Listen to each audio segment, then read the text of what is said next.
वड भागी पाया ऐसा गुर वड भागी पाया।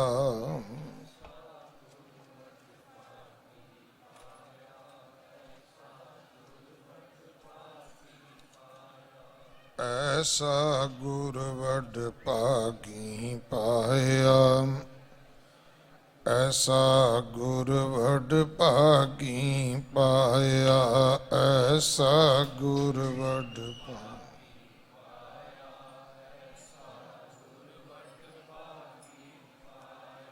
भूले मार्ग जिन्हें बताया। भूले मार्ग जिन्हें बताया।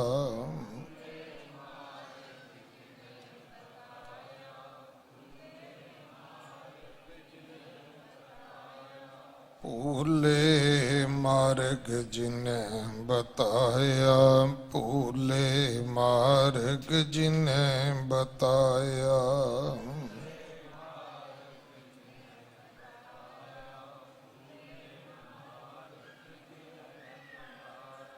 ऐसा गुर वड भागी पाया।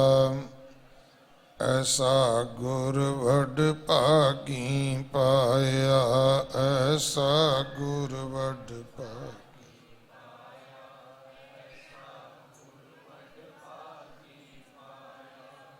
गुरु सवारे खालसा जी। वाहिगुरु जी का खालसा वाहिगुरु जी की फतेह।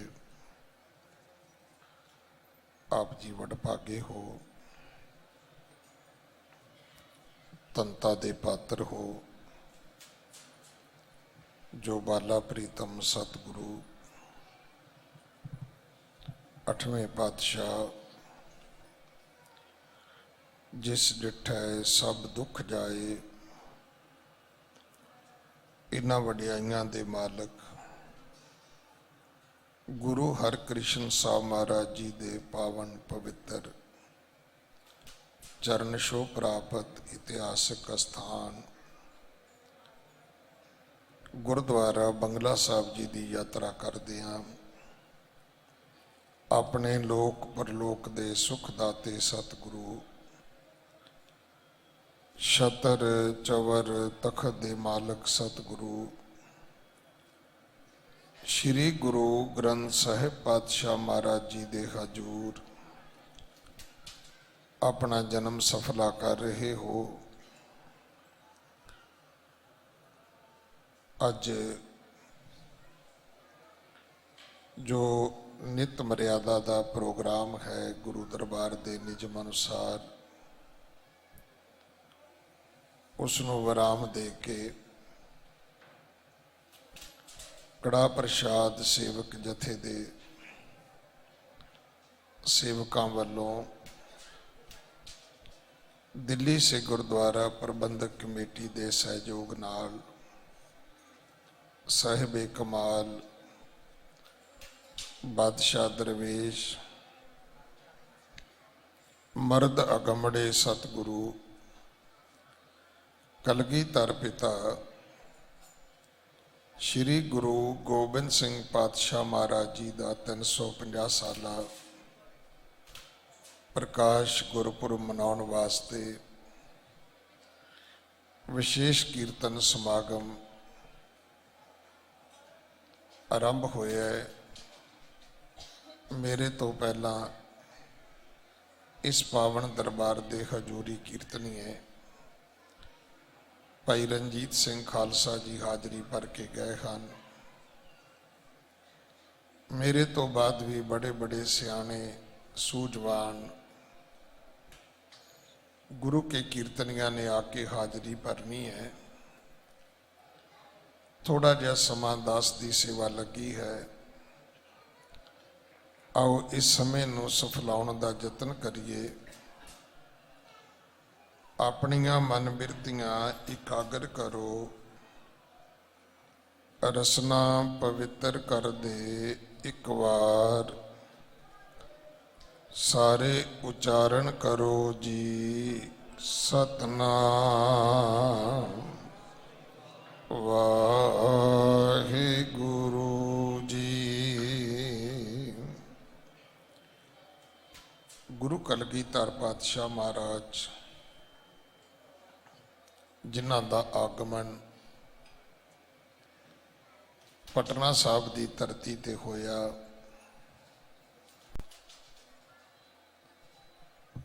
ਸਿੱਖ ਕੌਮ ਦੀ ਮਹਾਨ ਮਾਤਾ ਗੁਜਰੀ ਜੀ ਦੀ ਕੁੱਖ ਤੋਂ ਧਰਮ ਰੱਖਿਅਕ ਸਤਿਗੁਰੂ ਤਿਆਗ ਵੈਰਾਗ ਦੀ ਮੂਰਤ, ਧਰਮ ਦੀ ਤੁਜਾ ਗੁਰੂ ਤੇਗ ਬਹਾਦਰ ਸਾਹਿਬ ਮਹਾਰਾਜ ਜੀ ਦੇ ਘਰ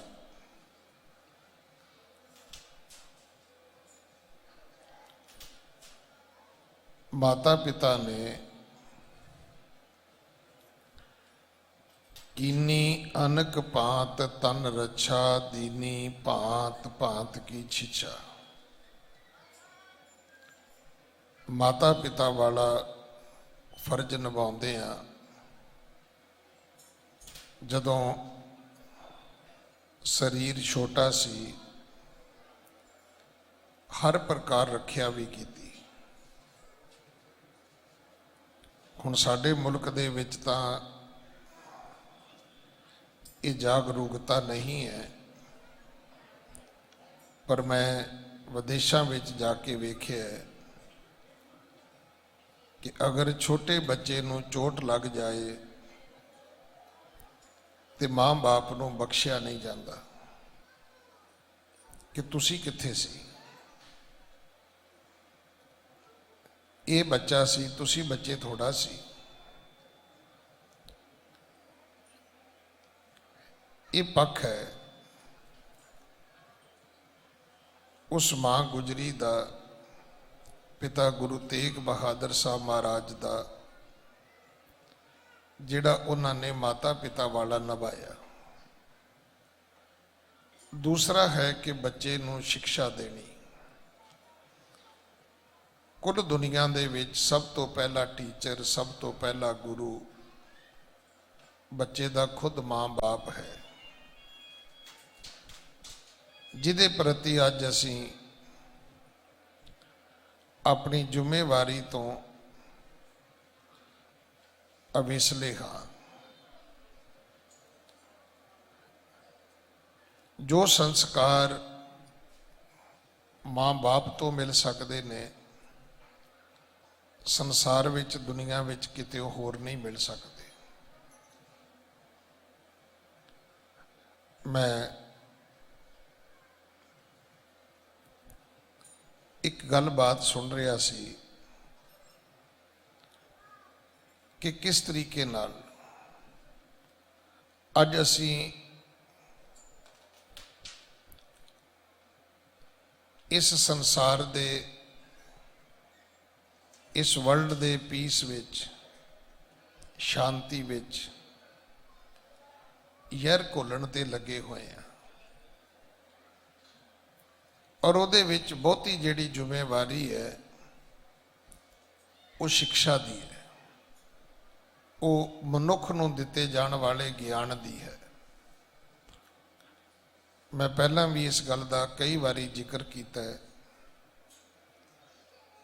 ਕਿ ਸਿੱਖ ਧਰਮ ਦੇ ਵਿੱਚ, ਸਿੱਖ ਸਮਾਜ ਵਿੱਚ ਇਸਤਰੀ ਦਾ ਕੀ ਅਸਥਾਨ ਹੈ। ਅੱਜ ਤੋਂ ਤਕਰੀਬਨ 20 ਸਾਲ ਪਹਿਲਾਂ ਅਸੀਂ ਫਰੀਦਾਬਾਦ ਵਿੱਚ ਇੱਕ ਸੈਮੀਨਾਰ ਕੀਤਾ, ਤਾਂ ਉੱਥੇ ਮਾਤਾ ਗੁਰਸ਼ਰਨ ਕੌਰ, ਪਿਆਰ ਦੇ ਨਾਲ ਉਹਨਾਂ ਨੂੰ ਸਾਰੇ ਭੂਆ ਜੀ ਕਹਿੰਦੇ ਸਨ, ਉਹ ਭਾਈ ਜੋਗਿੰਦਰ ਸਿੰਘ ਤਲਵਾੜਾ ਜੀ ਦੇ ਭੈਣ ਜੀ ਬਣੇ ਹੋਏ ਸਨ। ਜਦੋਂ ਉਹ ਬੋਲੇ ਤਾਂ ਮੇਰੇ ਵਰਗੇ ਪ੍ਰਬੰਧ ਕਰਨ ਵਾਲੇ ਔਰ ਵਿਸ਼ੇਸ਼ ਕਰਕੇ ਖੁਦ ਆਪਣੇ ਆਪ ਨੂੰ ਪ੍ਰੀਚਰ, ਪ੍ਰਚਾਰਕ ਅਖਵਾਉਣ ਵਾਲੇ ਦੀਆਂ ਵੀ ਅੱਖਾਂ ਖੁੱਲ ਗਈਆਂ। ਕਹਿਣ ਲੱਗੀ ਮੈਨੂੰ ਸਮਝ ਨਹੀਂ ਆਉਂਦੀ ਕਿ ਉਹ ਬੱਚਾ ਜਿਹੜਾ ਔਰਤ ਦੀ ਕੁੱਖ ਤੋਂ ਜਨਮ ਲੈਂਦਾ ਹੈ, ਉਹ ਬੱਚਾ ਜਿਸ ਬੱਚੇ ਨੂੰ ਕਈ ਸਾਲ ਉਹੀ ਔਰਤ ਜਿਹੜੀ ਹੈ ਉਹ ਨਿਭਾਉਂਦੀ ਹੈ, ਉਹਦੀ ਸਰੀਰ ਦੀ ਕਿਰਿਆ ਸੋਧਦੀ ਹੈ, ਉਹ ਬੱਚਾ ਜਿਹੜਾ ਉਸੇ ਇਸਤਰੀ ਔਰਤ ਮਾਂ ਦਾ ਦੁੱਧ ਪੀ ਕੇ ਵੱਡਾ ਹੁੰਦਾ ਹੈ, ਉਹ ਵੱਡਾ ਹੁੰਦਿਆਂ ਹੀ ਉਸ ਔਰਤ ਦੇ ਵਿਰੁੱਧ ਕਿਉਂ ਹੋ ਜਾਂਦਾ ਹੈ? ਅਮੂਮਨ ਅਸੀਂ ਇਹੀ ਕਹਿੰਦੇ ਹਾਂ ਨਾ ਕਿ ਇਸਤਰੀ ਜਾਤੀ ਦਾ ਸਨਮਾਨ ਨਹੀਂ ਹੈ ਜੀ। ਵੀ ਪੁੱਛੋ ਵੀ ਬੰਦੇ ਕੋਈ ਭੇਡਾਂ ਬੱਕਰੀਆਂ ਨੂੰ ਜੰਮਦੇ ਨੇ? ਕੋਈ ਬੰਦੇ ਦਾ ਜਨਮ ਔਰਤ ਤੋਂ ਹੁੰਦਾ ਹੈ। ਔਰਤ ਨੇ ਬੱਚੇ ਨੂੰ ਜਨਮ ਦਿੱਤਾ ਹੈ, ਸਿੱਖਿਆ ਨਹੀਂ ਦਿੱਤੀ। ਜੇ ਦਿੱਤੀ ਹੈ ਤੇ ਜਿਸ ਦਿਨ ਘਰ ਬਹੂ ਆਈ ਹੈ, ਇੱਕੋ ਹੀ ਉਹਦੇ ਕੰਨ ਵਿੱਚ ਸਿੱਖਿਆ ਦਿੱਤੀ ਹੈ ਵੀ ਪੁੱਤਰ, ਔਰਤ ਦੀ ਮੱਤ ਗੁੱਤ ਪਿੱਛੇ ਹੁੰਦੀ ਹੈ। ਹੋ ਸਕਦਾ ਇਹ ਸਿੱਖਿਆ ਮਾਂ ਤੇਰੇ ਘਰ ਵਾਲੇ ਨੂੰ ਤੇਰੀ ਸੱਸ ਨੇ ਦਿੱਤੀ ਹੋਵੇ, ਜਿਹੜਾ ਤੇਰਾ ਇਹ ਹਾਲ ਹੋਇਆ ਸਾਰੀ ਉਮਰ, ਅੱਗੋਂ ਤੂੰ ਵੀ ਉਹੀ ਪਾਠ ਪੜ੍ਹਾ ਦਿੱਤਾ ਹੈ।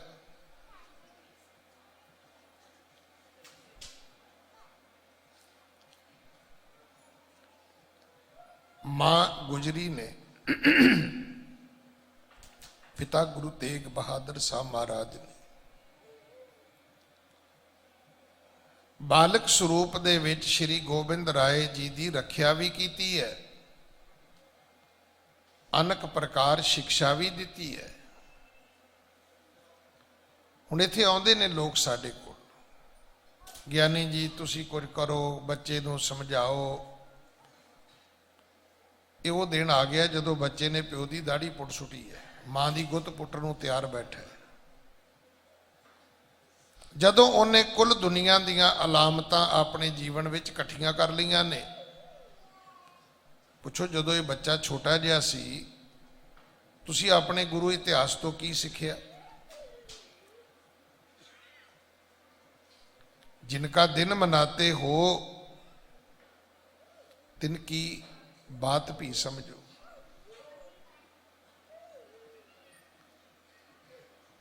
ਦੇਖੋ ਗੁਰਪੁਰਬ ਮਨਾਉਂਦੇ ਆ ਤੇ ਸਾਨੂੰ ਸਦੀਆਂ ਬੀਤ ਗਈਆਂ, ਸਦੀਆਂ ਹੀ ਬੀਤ ਜਾਣੀਆਂ ਨੇ। ਜਦੋਂ ਤੱਕ ਇਹ ਦੁਨੀਆ ਰਹੇਗੀ, ਇਸ ਪਾਵਨ ਗੁਰਪੁਰਬ ਨੂੰ ਹੋਰ ਸ਼ਰਧਾ, ਹੋਰ ਸਤਿਕਾਰ ਦੇ ਨਾਲ ਸੰਸਾਰ ਮਨਾਵੇਗਾ। ਬਿਹਾਰ ਦੀ ਸਰਕਾਰ ਨੇ ਇਸ ਗੱਲ ਨੂੰ ਸਾਬਤ ਕੀਤਾ ਹੈ। ਸ਼੍ਰੀ ਨਿਤੀਸ਼ ਕੁਮਾਰ ਜੀ ਨੂੰ ਇਸ ਗੱਲ ਦੇ ਲਈ ਹਮੇਸ਼ਾ ਪੰਥ ਦੀਆਂ ਅਸੀਸਾਂ ਰਹਿਣਗੀਆਂ, ਜੋ ਉਹਨੇ ਗੁਰੂ ਕਲਗੀਧਰ ਪਿਤਾ ਮਹਾਰਾਜ ਦੇ ਪ੍ਰਤੀ ਆਪਣਾ ਸਨੇਹ, ਆਪਣਾ ਪਿਆਰ ਪ੍ਰਗਟ ਕੀਤਾ ਹੈ। ਕਦੇ ਐਸੇ ਵੀ ਲੋਕ ਹਾਕਮ ਆਏ ਜਿਨ੍ਹਾਂ ਨੇ ਸਾਬਤ ਕੀਤਾ ਕਿ ਸਿੱਖ ਅੱਤਵਾਦੀ ਨੇ।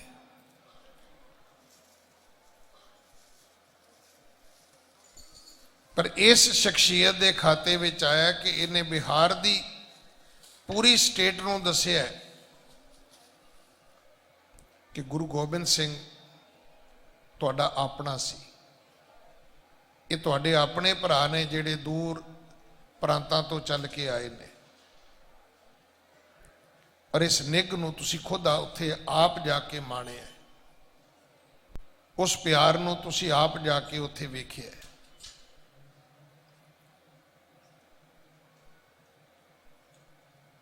ਮੈਂ ਤਾਂ ਰੋਜ਼ ਬੇਨਤੀ ਕਰਦਾ ਕਿ ਗੁਰਦੁਆਰੇ ਦੇ ਬਾਹਰ ਲਿਖ ਦੇਣਾ ਚਾਹੀਦਾ ਹੈ ਕਿ ਗੁਰਦੁਆਰੇ ਹੋਏ ਸੋਝੀ ਪਾਏ ਸੀ।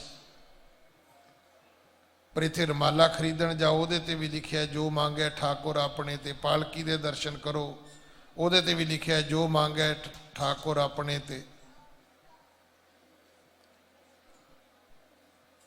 ਅਸੀਂ ਆਪਣੀ ਸਕੂਲਿੰਗ ਨੂੰ ਚੇਂਜ ਕਰੀਏ, ਬਦਲੀਏ। ਅੱਜ ਸਵੇਰੇ ਕਥਾ ਦੇ ਵਿੱਚ ਵੀ ਦਾਸ ਨੇ ਬੇਨਤੀ ਕੀਤੀ ਸੀ,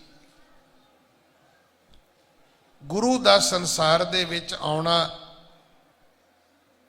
ਆਤਮਿਕ ਜੀਵਨ ਦੇਣ ਵਾਸਤੇ ਆਉਣਾ ਹੈ। ਸਰੀਰਕ ਪੱਧਰ ਤੇ, ਸੰਸਾਰ ਪੱਧਰ ਤੇ ਤਾਂ ਭਾਈ ਜਿਹੜੇ ਬਿਮਾਰ ਬੱਚੇ ਪੈਦਾ ਹੁੰਦੇ ਨੇ ਉਹ ਵੀ ਆਪਣਾ ਜੀਵਨ ਬਤੀਤ ਕਰ ਜਾਂਦੇ ਨੇ।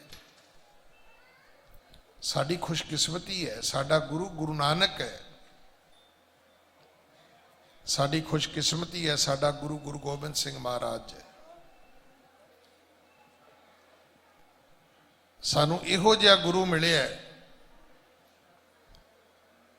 ਜਿਸ ਗੁਰੂ ਪਿਤਾ ਮਹਾਰਾਜ ਨੇ ਪਹਿਲਾਂ ਪ੍ਰਮਾਤਮਾ ਦੀ ਕੁਦਰਤ ਨੂੰ ਪ੍ਰਵਾਨ ਕੀਤਾ ਹੈ।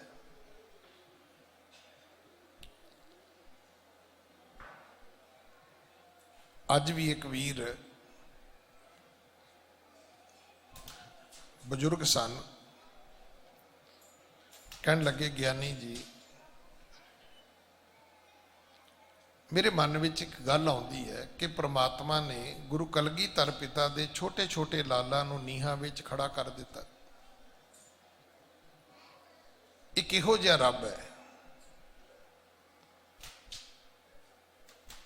ਜੇ ਗੁਰੂ ਕਲਗੀਧਰ ਪਿਤਾ ਦੇ ਲਾਲਾਂ ਨੂੰ ਨੀਹਾਂ ਵਿੱਚ ਖੜਾ ਕੀਤਾ ਤੇ ਸਾਡੇ ਨਾਲ ਕੀ ਕਰੇਗਾ?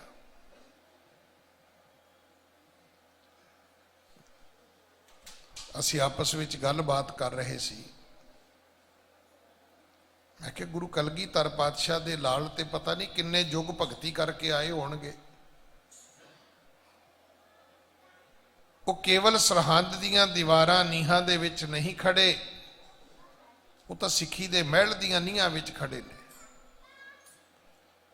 ਉਹਨਾਂ ਨੇ ਆਪਣੇ ਸੀਸ ਦੇ ਕੇ ਪਾਪ ਦੇ ਰਾਜ ਦੀ ਜੜ ਪੁੱਟੀ ਹੈ।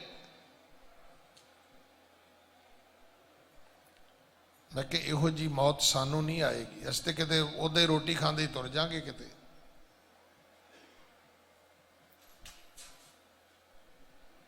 ਕਿਉਂਕਿ ਇਸ ਗੱਲ ਨੂੰ ਗੁਰੂ ਕਲਗੀਧਰ ਪਿਤਾ ਨੇ ਪਹਿਲਾਂ ਪ੍ਰਵਾਨ ਕੀਤਾ ਹੈ। ਕਦੇ ਜਫਰਨਾਮਾ ਪੜੋਗੇ, ਉਹ ਸ਼ੁਰੂ ਹੀ ਇੱਥੋਂ ਹੁੰਦਾ ਹੈ ਕਿ ਐ ਔਰੰਗਜ਼ੇਬ, ਜਿਸ ਅੱਲਾ ਨੇ ਤੈਨੂੰ ਬਾਦਸ਼ਾਹੀ ਦਿੱਤੀ ਹੈ, ਉਸੇ ਪ੍ਰਮਾਤਮਾ ਨੇ ਮੈਨੂੰ ਪਾਤਸ਼ਾਹੀ ਦਿੱਤੀ ਹੈ। ਇਹ ਸ਼ੁਰੂ ਹੀ ਇੱਥੋਂ ਹੁੰਦਾ ਹੈ, ਅਸੀਂ ਇੱਥੋਂ ਸ਼ੁਰੂ ਹੁੰਦੇ ਹੀ ਨਹੀਂ। ਸਭ ਤੋਂ ਪਹਿਲਾਂ ਮੇਰੇ ਸਤਿਗੁਰੂ ਨੇ ਪ੍ਰਵਾਨ ਕੀਤਾ ਹੈ ਕਿ ਪ੍ਰਮਾਤਮਾ ਜੇ ਔਰੰਗਜ਼ੇਬ ਬਾਦਸ਼ਾਹ ਬਣਿਆ, ਜੇ ਉਹਨੂੰ ਇਹ ਅਸੀਮ ਸ਼ਕਤੀਆਂ ਮਿਲੀਆਂ ਨੇ ਤੇ ਇਹ ਤੂੰ ਦਿੱਤੀਆਂ ਨੇ, ਇਹ ਤੇਰੇ ਤੋਂ ਹੀ ਲੈ ਕੇ ਆਇਆ ਹੈ।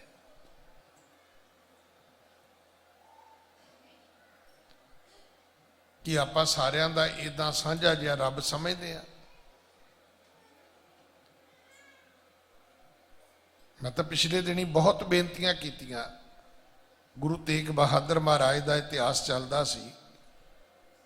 ਏਡਾ ਪਾਪੀ, ਏਡਾ ਜ਼ੁਲਮੀ, ਇੰਨਾ ਚਵਗੱਤਾ 50 ਸਾਲ ਰਾਜ ਕਰ ਗਿਆ। ਪਤਾ ਨਹੀਂ ਕਿੰਨੇ ਯੁੱਗ ਭਗਤੀ ਕਰਕੇ ਆਇਆ ਹੋਏਗਾ। ਬਿਮਾਰੀ ਨਾਲ ਨਹੀਂ ਮਰਿਆ, ਕਿਸੇ ਜੰਗ ਯੁੱਧ ਵਿੱਚ ਨਹੀਂ ਮਰਿਆ, ਨਹੀਂ ਤਾਂ ਮਰ ਸਕਦਾ ਸੀ, ਮੁੱਕ ਸਕਦਾ ਸੀ, ਉਹਦਾ ਭੋਗ ਪੈ ਸਕਦਾ ਸੀ, ਨਹੀਂ ਪਿਆ। ਸ਼ਾਇਦ ਦੁਨੀਆ ਦੇ ਬਾਦਸ਼ਾਹਾਂ ਦੇ ਇਤਿਹਾਸ ਵਿੱਚ ਕਿਸੇ ਵਿਰਲੇ ਦੇ ਹਿੱਸੇ ਵਿੱਚ ਆਇਆ ਹੋਏਗਾ ਕਿ ਕਿਸੇ ਨੇ 50 ਸਾਲ ਸਲਤਨਤ ਭੋਗੀ ਹੋਵੇ। ਉਹਨਾਂ ਵਿੱਚ ਇੱਕ ਔਰੰਗਜ਼ੇਬ ਹੈ। ਹੁਣ ਇਹੋ ਜਿਹੇ ਜ਼ੁਲਮੀ ਬਾਦਸ਼ਾਹ ਦੀ ਸਲਤਨਤ ਨੂੰ ਗੁਰੂ ਤੇਗ ਬਹਾਦਰ ਪਿਤਾ ਹੀ ਮਹਾਰਾਜ ਉਖਾੜ ਸਕਦੇ ਨੇ, ਗੁਰੂ ਕੇ ਲਾਲ ਹੀ ਉਖਾੜ ਸਕਦੇ ਨੇ। ਉਹਦੇ ਪਾਪ ਦੇ ਰਾਜ ਦੀ ਜੜ ਨੂੰ ਗੁਰੂ ਕਲਗੀਧਰ ਪਿਤਾ ਹੀ ਪੁੱਟ ਸਕਦੇ ਨੇ ਭਾਈ। ਨਹੀਂ ਤਾਂ ਅੱਜ ਵੀ ਉਹਦੇ ਕੋੜਵੇਂ ਕਬੀਲੇ ਦਾ ਰਾਜ ਹੋਣਾ ਸੀ ਧਰਤੀ ਤੇ।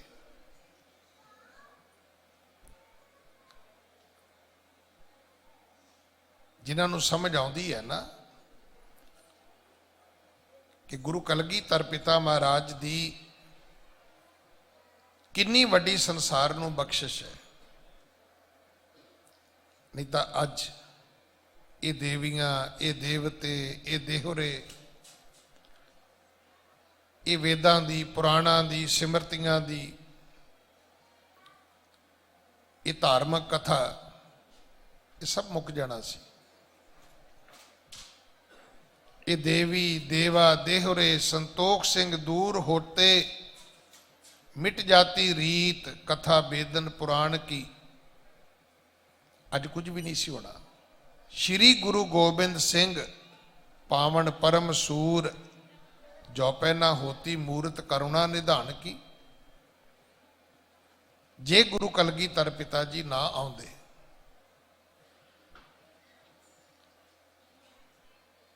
शायद केवल हिंदुस्तान का नहीं संसार का रूप कुछ होर होना सी। असी फतेह नहीं बुलाया करनी सी।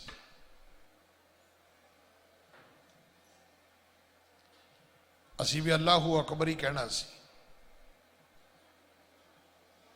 कोई हिंदू नहीं सी होना, कोई सिख नहीं सी होना।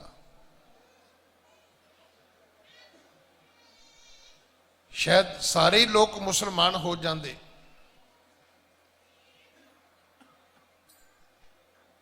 गुरु कलगीधर पिता महाराज ने 9 साल की आजू सी जदों पिता का सीस अपनी झोली विच पवाया। जां इउं कह लईए कि गुरु बनने तो बाद,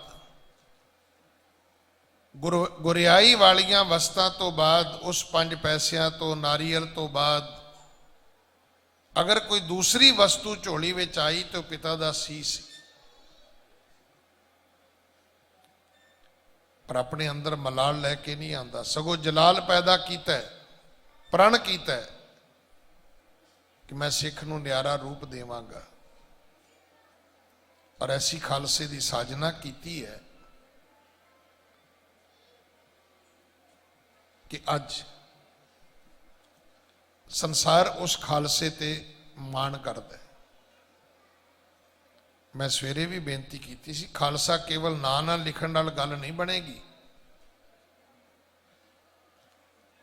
खालसा अकाल पुरख की फौज, प्रगटे हो खालसा परमात्म की मौज।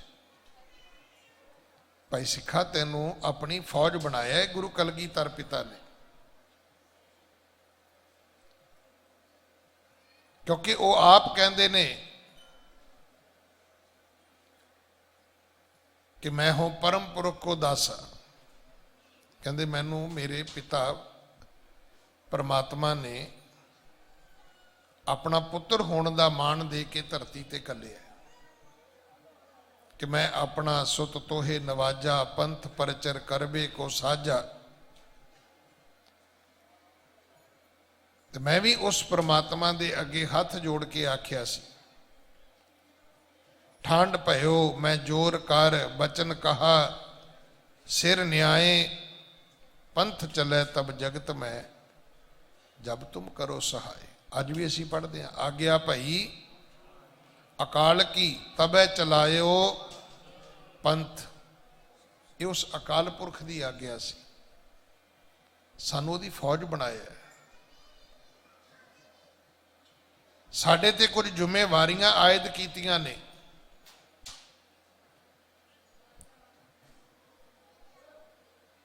साडे उपर सतगुरु जी ने कुछ जिम्मेवारियां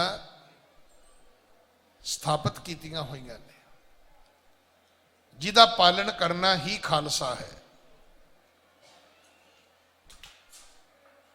उन्हां निजमां दा पालन करना।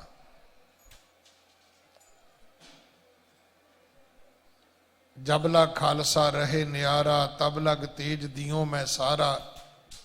जब ए गहे विपरण की रीत, मैं ना करो इनकी प्रतीत। पर जदों असीं फिर उही कर्म कांडी जिंदगी विच जावांगे, विपरण की रीत की है। हुण इत्थे किसी धर्म नूं टारगेट बना के बोलना ये ठीक नहीं है। गल ये सी कि फिर जे तू कर्म कांडी बन जाएगा, मुड़ मुड़ तू कीर्तन पूजा दे विच प्रवृत्त होवेगा, तो सतगुरु कहंदे मैं तेरे ते भरोसा ही नहीं करांगा। प्रतीत का अर्थ होंदा भरोसा, साडे ते विश्वास नहीं करनगे। ते भाई जे तुहानूं विश्वास ना होवे, नौकर नूं छड्डो, भैन भरा ते ना होवे, तुसीं चाबियां घर दियां दे दिओगे। बाकी हक हकूक तां दूर दीयां गल्लां ने ना। पर जदों सतगुरु ने भरोसा कीता तो फिर सतगुरु जी ने बख्शिशां दे भंडारे वंडे ने। आख्या खालसा मेरो रूप है खास, खालसे मैं हो करो निवास। खालसा मेरो मुख है अंगा, खालसे कहो सद सद संगा। फिर आख्या मेरे ते खालसे विच फर्क नहीं है। जा मैं रंच ना मिथ्या भाखी, पार ब्रह्म गुरु नानक साखी। गुरु नानक गवाह है, परमेश्वर गवाह है। मोह में प्रभ में तास में, रंचक नाही पेव। मेरे विच, परमात्मा विच, खालसे विच एक रंचक मात्र भी अंतर नहीं है। इन्ना ही प्रतीत की साडे ते, एडा वड्डा विश्वास किया साडे ते। इन्हें लकब साड़ी झोली विच पा दिते, अपना मुख अंग कह के नवाज दिता। अजे सिखा ने पूछया तो जवाब यही सी कि दाता तुहाडी हजाती तो बाद, क्योंकि ये तो कुदरत का सच है ना, फिर जे साडा मन करे तुहाडे दर्शन करन नूं ते आख्या भाई तुहानूं मेरे दर्शन खालसे विचों होणगे। क्योंकि सतगुरु ने वो संस्कार सानू बख्शे ने।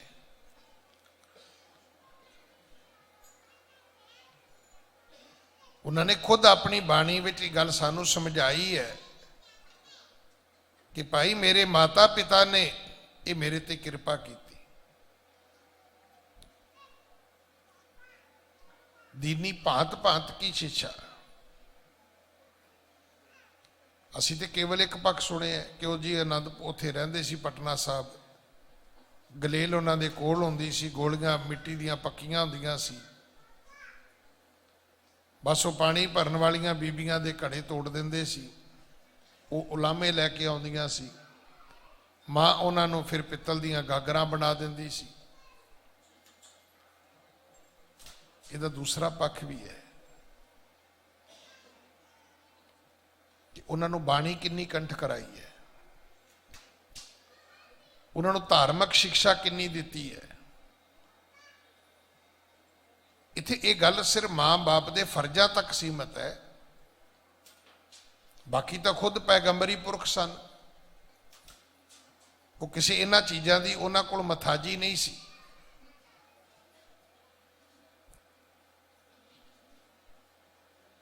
पर एक मां बाप का अपना फर्ज की बनता है, साडा फर्ज की है, सानू अपना फर्ज निभाना चाहिए। बाकी इन्हें असी समर्थ नहीं कि असी अपने बच्चों के भाग लिख सकीए, उन्हों की तकदीर लिख सकीए, उन्हों दी किस्मत लिख सकीए। ये साडे हाथ विच नहीं है। वैसे भी साडे हाथ विच कुछ नहीं, साडे हाथ में सिर्फ कर्म है, फल नहीं है। फल तो उन्हें देना है।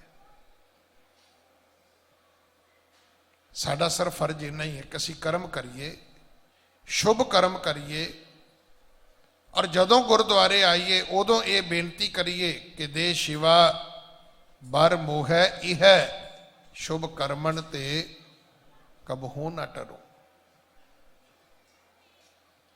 जो चंगे कामां की गल आवे, वारी आवे, तो मैं पासा ना वटा, मैं किनारा ना करा। नहीं तो हुंदा इहो ही है, बुरे काम को ऊठ खलोया, नाम की वेला पै पै सोया। जो चंगे काम की वारी आउंदी उदों असी चंगियाई हालक करे, बुरियाई होए शेर। सतगुरु मेहर करन। असी गुरु पातशाह महाराज जी दे 350 साला प्रकाश गुरपुरब नूं समर्पित अज दे इस विशेष समागम की हाज़री पर रहे हाँ। इहदे विच दास नूं भी हुक्म होया कुछ समा मैं आप जी की सेवा विच हाज़री भरा। सो ਗੁਰੂ ਦਾ ਉਪਦੇਸ਼ ਆਪਣੇ ਪੱਲੇ ਬੰਨ੍ਹ ਲੈਣਾ। ਜੋ ਭੁੱਲਾਂ ਹੋਣ ਉਹ ਮੇਰੀਆਂ ਜਾਣ ਕੇ ਖਿਮਾ ਕਰ ਦੇਣੀਆਂ। ਮੇਰੀ ਅਰਦਾਸ ਹੈ ਇਹਨਾਂ ਨੌਜਵਾਨ ਵੀਰਾਂ ਵਾਸਤੇ ਜੋ ਨਿਤਾ ਪ੍ਰਤੀ ਆ ਕੇ ਸੇਵਾ ਕਰਦੇ ਨੇ, ਸਮੇਂ ਸਮੇਂ ਸਤਿਗੁਰਾਂ ਦੇ ਪਾਵਨ ਗੁਰਪੁਰਬ ਮਨਾਉਂਦੇ ਨੇ, ਇਹ ਹਮੇਸ਼ਾ ਚੜ੍ਹਦੀ ਕਲਾ ਵਿੱਚ ਆਪਣੇ ਧਰਮ ਦੀ, ਪੰਥ, ਦੇਸ਼, ਕੌਮ ਦੀ ਸੇਵਾ ਕਰਦੇ ਰਹਿਣ। ਭੁੱਲਾਂ ਬਖਸ਼ੋ ਜੀ, ਫਤਿਹ ਬੁਲਾਓ। ਵਾਹਿਗੁਰੂ ਜੀ ਕਾ ਖਾਲਸਾ, ਵਾਹਿਗੁਰੂ ਜੀ ਕੀ ਫਤਿਹ।